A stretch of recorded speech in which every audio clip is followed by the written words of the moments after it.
భీష్ముడి శంఖనాదానికి ప్రతిగా పాండవుల శిబిరంలోనూ మహత్తర స్పందన మొదలైంది. శ్రీకృష్ణుడు పాంచజన్యాన్ని, అర్జునుడు దేవదత్తాన్ని, భీముడు పౌండ్రాన్ని బలంగా ఊదారు. ఆ శంఖధ్వనులు ఆకాశాన్ని కంపింపజేసి ధర్మబలాన్ని ప్రకటించాయి.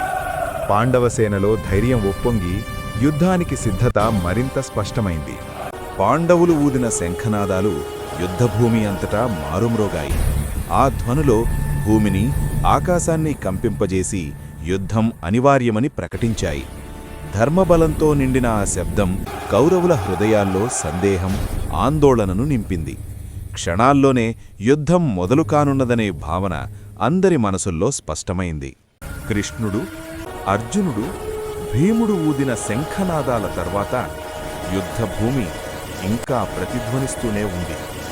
ఆ ప్రతిధ్వనిలోనే పాండవుల పక్షాన నిలబడ్డ ఇతర మహావీరులు ముందుకొచ్చారు. యుధిష్ఠిరుడు అనంత విజయ శంఖాన్ని ఎత్తి ధర్మంపై తన అచంచలమైన నమ్మకాన్ని, నిశ్శబ్దాన్ని చీల్చేలా ప్రకటించాడు.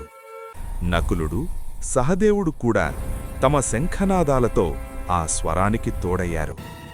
వారి ధ్వనులు చిన్నవిగా అనిపించినా అవి పాండవుల ఐక్యతను, అన్నదమ్ముల మధ్య ఉన్న బలమైన బంధాన్ని వెల్లడించాయి.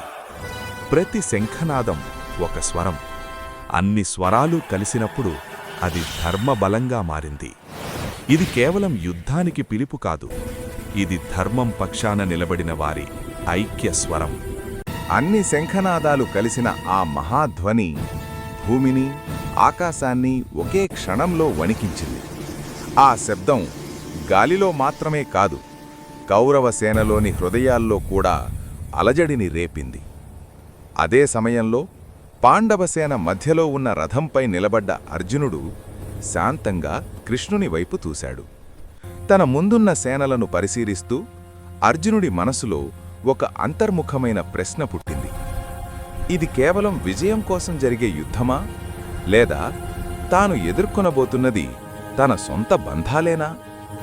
ఆ ఆలోచనతోనే అర్జునుడు కృష్ణునితో మృదువుగా అన్నాడు, ఈ రెండు సేనలను దగ్గరగా చూడాలనుంది. ఇది యుద్ధానికిచ్చిన ఆజ్ఞ కాదు, ఇది ఆత్మ పరిశీలనకు ఆరంభం. శంఖనాదాల గంభీర ధ్వని మెల్లగా మౌనంలోకి కలిసిపోయింది. ఆ మౌనంలో అర్జునుడు తన రథంపై నిలబడి శాంతంగా కృష్ణుడితో మాట్లాడాడు. ఈ రెండు సేనల మధ్యకు నా రథాన్ని తీసుకెళ్ళండి అని అతడు కోరాడు. యుద్ధానికి సిద్ధంగా ఉన్నవారిని ఒక్కసారి స్పష్టంగా చూడాలని అర్జునుడి మనసు కోరింది. రథం ముందుకు సాగుతుండగా అర్జునుడి చూపు సేనలపై పడింది.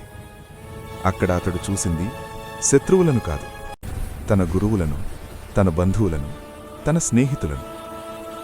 ఆ క్షణంలో యుద్ధభూమి ఒక పోరాట స్థలం కాదు, అది అర్జునుడి మనసుకు అద్దంలా మారింది. ఎవరితో యుద్ధం చేయాలో తెలుసుకోవడం కోసం తాను ఎక్కడ నిలబడి ఉన్నాడో ముందుగా తెలుసుకోవాలి అని అర్జునుడు గ్రహించాడు.